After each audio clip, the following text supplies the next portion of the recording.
Oi, oi, oi, it's another episode of Lads Product Reviews. You know the lads, the ones out there making their own ham. Ah, crap, lads. She's found out about the ham again. You know what to do.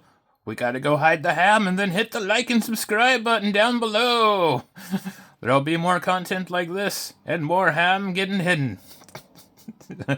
I feel like my intros are getting weirder. Okay, so today we are going to be doing a review for the Kizer Drop Bear 2 with the push button liner lock, not to be confused with the Kizer Drop Bear 2 with the access crossbar lock, whatever Kizer's version is.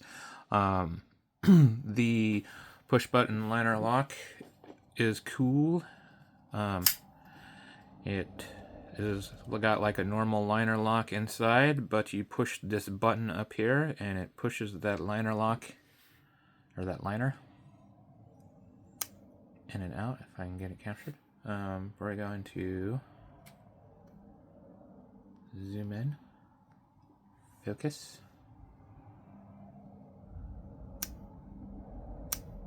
You can kind of see it going.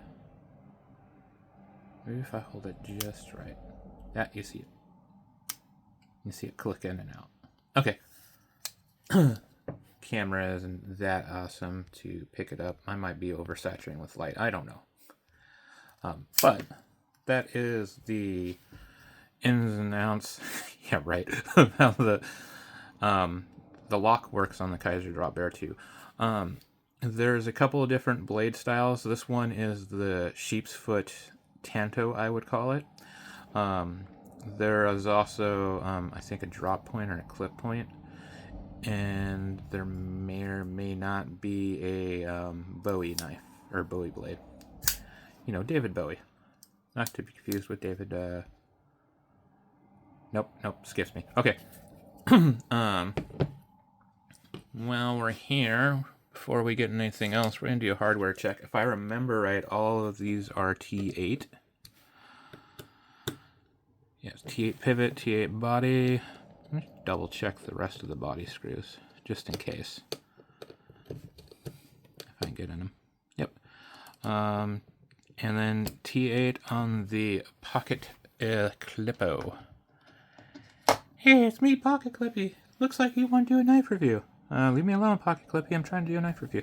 Okay. This is the Nitro V sheep's foot Tanto with the blue rich light scales. I do like these scales a lot. I think they're very pretty looking. They kind of got this cool dark graphic. There's like a darkness blended into them. It's almost like a wood grain kind of in a way. And then the the scales kind of have this shape. There's this camphor right here for your finger and your thumb. It almost feels like the top of the handle is just a little concaved. And it's just big enough for a 4-finger grip. You've also got jimping all the way out here. A decent sized coil. I have found myself at one point holding this like a pen and doing draw cuts at one point while I was using it at work. The balance on this is really, really good for how small it is. There's like this cutout down here for the button. It gives you easy access to lock it and unlock it.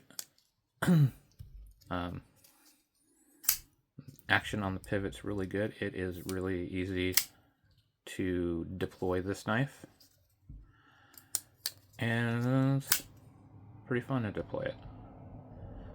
The acoustics are great because of the liner lock. I feel like liner lock knives, the engagement just sounds better than some other knives. Let's do a comparison real quick. So liner lock. This is a regular plunge lock. See, that doesn't sound. as satisfying.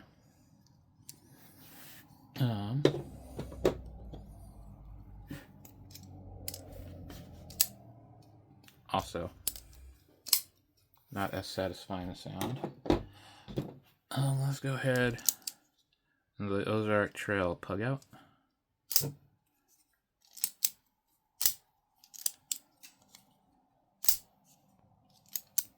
Doesn't sound too bad for a crossbar lock.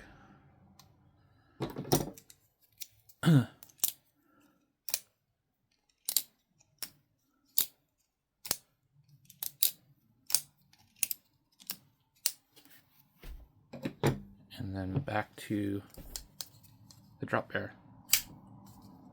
That just sounds so good. It sounds like a liner lock knife.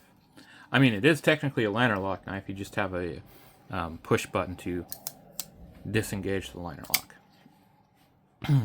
We're going to do a quick size comparison over here to a couple of other knives. All of the knives in the size comparison are going to be $100 or less. We're going to start with the small versions or small options of budget knives that we've got on the table.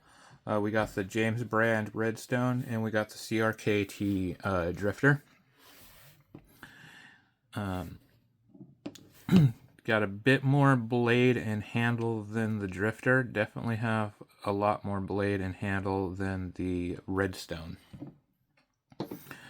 So it doesn't quite fit into the small knives. We're going to go ahead and step it up to the medium.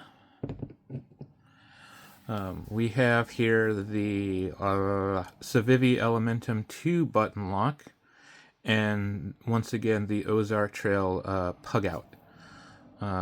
It's got quite a bit less blade than the Pug Out, and a little bit less blade than the Elementum 2. So we're kind of creeping into that medium knife territory. We're going to put up some of our larger knives right now. We got the Spyderco Tenacious, and then the CRKT Squid XM. So you can tell it's got quite a bit less handle and quite a bit less blade than the Tenacious, and then a little bit less handle and a little bit less blade than the XM. I'm going to fold it up and do size comparisons going back.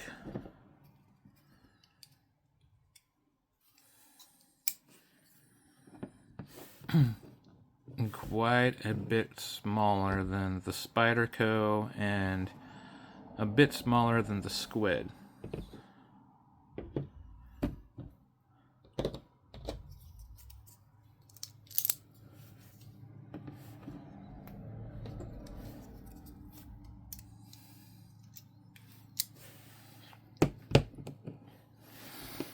We're pretty close to the Elementum, but the Pug Out's got quite a bit on it.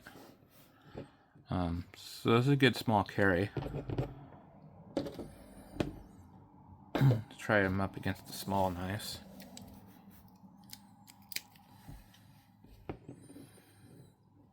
We are a bit bigger than the Redstone Seahawks edition, and a bit bigger than the CRKT Drifter. So we're basically small medium right now. This is a good size for carry, and it is a good size for, daily use. Not too big, not too intimidating. The shape of the knife might give some people they might question it a little bit. But other than that, I mean, this is a really, really popular knife for Kizer. And it's because it ticks so many boxes. But there also is so many versions of it. The original Drop Bear did really good, so they had to do the drop bear too. If you go and look for aftermarket scales for the drop bear 2, there are a ton for the crossbar lock knife. There isn't a ton for the push button liner lock. I think this version of the drop bear 2 is a bit newer, hasn't been around quite as long.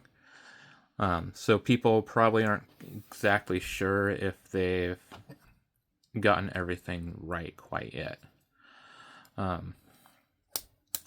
But I carried it for a week and a half, 2 weeks, I think. And the only problem I had, which is the same problem I had with the original 2, pivot screw on each side. What happened to me with both of these knives is at least one side of the pivot screw started to get loose. So I had to tighten it a little bit. Didn't happen quite as bad as it did here as it did with the original 2. The original 2, I almost had both pivot screws pop completely out on me. I think I was at work when it happened. I think I had to hand tighten them, which, was only going to do so much.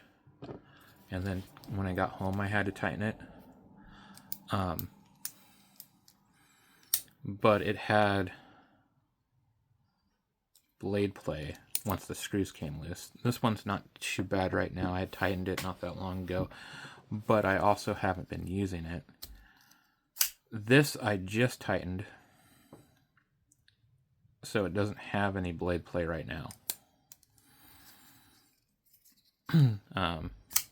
But probably for a while, like every week after you got done using it, you'd probably want to tighten those down. The pocket clip's pretty decent on this. Right up against the scales. Didn't have any issues at all with it. Very, very easy to carry knife and easy to deploy, quick to deploy, and quick to put away. Besides the pivot screws on each side, I don't really think I have any complaints. I guess I could say that this style blade doesn't always work for everything. I feel like a drop point blade is probably a bit more utilitarian than this sheep's foot Tanto.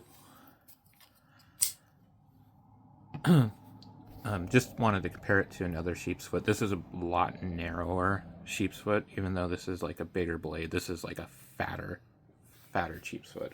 Sheep's foot. It has a nice big coil here, though. The thumb studs on here, they have this little bit of stepping, and they're way out here, so they're very easy to engage. I would say these thumb studs are a little bit better because of the doming and everything on them.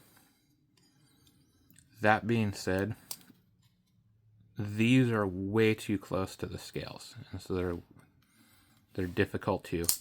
more difficult to engage. You got to get on it just right and kind of get on the stepping.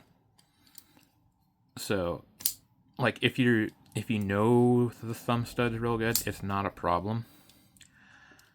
But you have to be right in that sweet spot. Because these are out more and out on their they're like an island basically. You can kind of get under and between them and the scales really, really easily. And because the scales here are chamfered, this funny. I was talking about how much better that placement is, and then I screwed up when I went to open it. So good, though. Just really, really easy to deploy.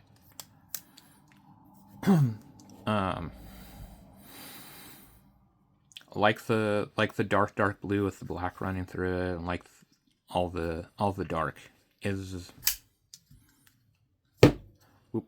I think, my favorite colorway of the drop bear. What I have been tempted to do, though, I don't know how it would look. If you're watching this video, you can go ahead and comment. Because it did come with some silver hardware in the box. I kind of wonder how it would look if I changed what I could to silver. I would not, like, I could take the pocket clip off and swap the pocket clip, and then put as much spare black hardware as I wanted to on this, and keep that all silver. But I'm torn, because I think it looks good all blue and black, but I kind of wonder how it would look like with some silver on it. Although,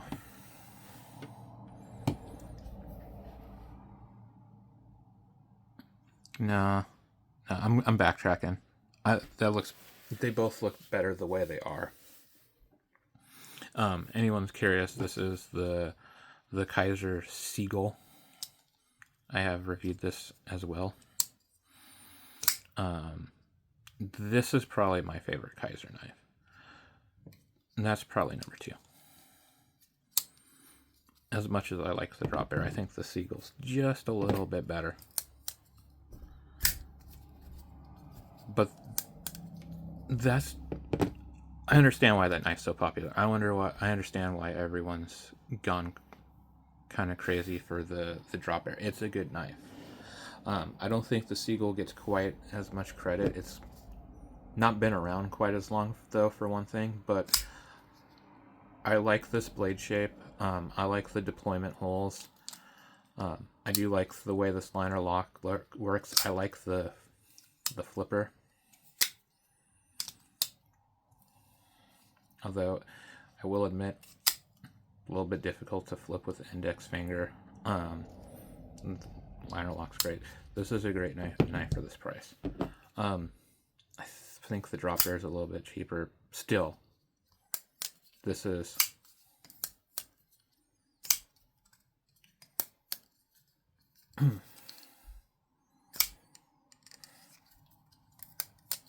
this is great. The drop bear is great. It really is. I like both knives.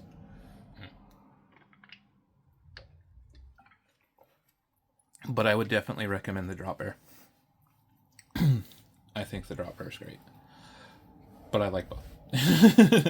Okay, now that I've wrapped that up with a weird thing with me saying, oh, I like both these knives, I'm going to go ahead and get towards wrapping this video up. I mentioned below there's going to be a pinned comment that's going to have our Patreon, our Instagram, and of course our affiliate links. If you go ahead and use any of those affiliate links and buy anything from them, it will help out the channel. Going down the affiliate links, we've got King's Camo Outdoor Gear, Priority Tires, Crossman Air Rifles, Raven Crossbows, Dubby Energy Drinks. If you use that link, you should get a 10% off discount when you go to checkout.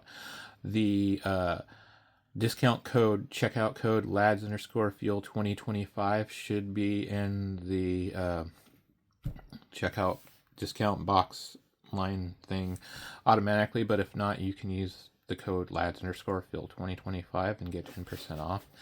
Piscafun Fishing Supplies, Zeal Pet Food, Tideweed Duck Hunting Supplies, Norman Walsh Footwear, 2 Pages Curtains, and Rexy Dash Cams.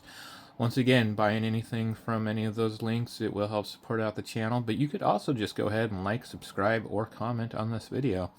Again, appreciate everyone watching, making it all the way through, and we'll see you in the next video, hopefully. Thank you. Bye.